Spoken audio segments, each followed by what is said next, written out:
Faltestack, you're very welcome as we gather this Friday afternoon to look at the readings for tomorrow, Saturday the 19th of July, 15th week in Ordinary Time.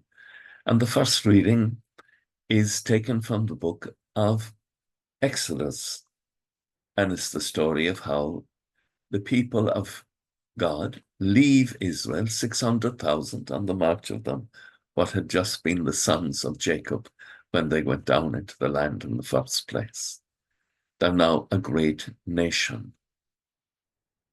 And we're told that the night when the Lord kept vigil to bring them out of the land of Egypt must be kept as a vigil in honor of the Lord for all generations. This is their Passover. And those who celebrate the Passover share in the Exodus experience. Just when we celebrate the Eucharist, we share in the experience of the passion, death, and resurrection of our Lord Jesus Christ. And we are transformed and we become a people. We are a Eucharistic people. It is to the celebration of the Eucharist that we truly become the people of God. And the Psalm 136, great is his love, love without end. Oh, give thanks to the Lord, for he is good. He remembers us in our distress.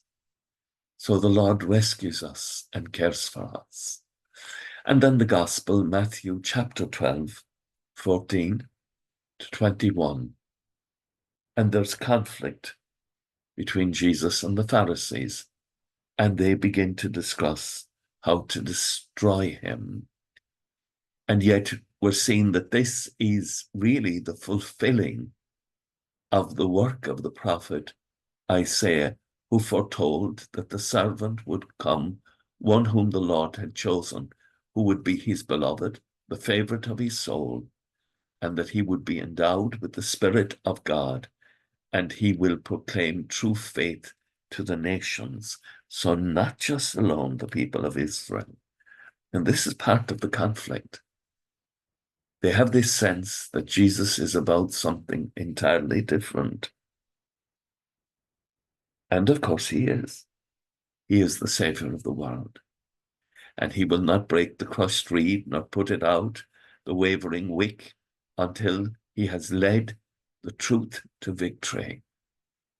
It is in his name the nations will put their hope. And we put our hope in our Savior, Jesus Christ.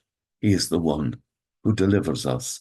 And every time we celebrate Eucharist together, we gather, we are celebrating and saying thanks to the Eternal Father for the gift of his Son, our Lord Jesus Christ, our Saviour. By the way, that's a painting of An Greenlawn above in County Donegal. I was there a number of years ago. It's a wonderful place. With thoughts such as these, let us go to our beds and let us pray that we shall indeed awaken in the morning with the praise of God on our hearts and on our lips. Agus gamana di a cóp de sibh, ahar mac agus spirit neb. Amen.